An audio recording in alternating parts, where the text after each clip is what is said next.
ஆசை இருக்குமா?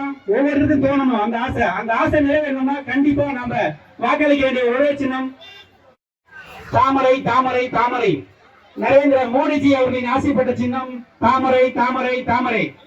சிறுவத்தூர் வாக்காளர் பெருமக்களே, உங்களை நேரம் இல்ல, இந்த டிராபிக் எல்லாம் மாட்டிக்கிட்டு முடிப்பேன், வண்டி போகலாம். கொஞ்சம் வழிமுறை வேலைக்கு மட்டும் ஐயா வந்துட்டாங்க, கொஞ்சம் வழிமுறை வச்சுக்காம. அதனால இப்ப வரப்போற இந்த தேர்தல பாராளுமன்ற தேர்தலில் நல்லவர்கள் தேர்ந்தெடுக்க வேண்டும், ஊழல்வாதிகள் தேர்ந்தெடுக்காதீர்கள், ஊழல்வாதிகள் குடும்பத்திலிருந்தவர்கள் தேர்ந்தெடுக்காதீர்கள். ஊழல்வாதிகள் எங்கே தேடிக்கிட்டு இருக்காங்க? தமிழ்நாட்டுக்கு அத்தனை அரசியல்வாதிகள் ஊழல்வாதிகள் தான். தமிழ்நாட்டில் இருக்கிற முதல் குடும்பத்தில் இருந்து அவங்க எம்எல்ஏக்கள் எம்பிக்கள் எல்லாம் ஊழல்வாதிகள் தான். இது தேட வேணாம். அவங்க ஊழல்வாதி குடும்பத்திலிருந்து யாராவது வந்து நிக்க வச்சாங்க நினைத்து அதே ஊழல் திரும்பி செய்வாங்க.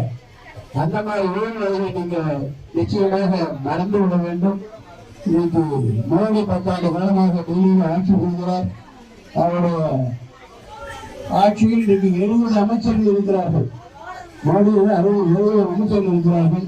அந்த 70 பேர் இந்த 10 ஆண்டு காலமாக ஏதாவது லஞ்சம் வாங்கினா ஊழல் பண்ணா அப்படின்னு மோடி மேலேயோ அல்லது அவர் அமைச்சர்கள் மேலே சொல்ல முடியுமா? ஏதாவது பத்திரிகை எழுதியிருக்கானே டிவியை சொல்லிவிடா? இல்லவே இல்லை.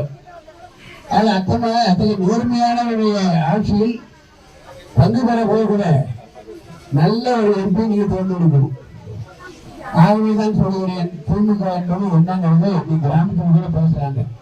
எங்க போனாலும் ஊழல். ஒரு பஸ் சரி வழங்க முடியுமா? ஒரு வீட்டுக்கு மனைக்கு பட்டா பட்ட வாங்கிட முடியுமா? அது ஏதாவது ஒரு பிளான் போட்டு கட்டணம் கட்ட முடியுமா? எல்லாம் செய்திகளை உண்மைத்தன்மையுடன் உடனுக்குடன் தெரிந்து கொள்ள தி கிரேட் இந்தியா நியூஸ் சேனலுக்கு சப்ஸ்கிரைப் செய்து எங்களுடன் இணைந்திருங்கள். எப்போதும்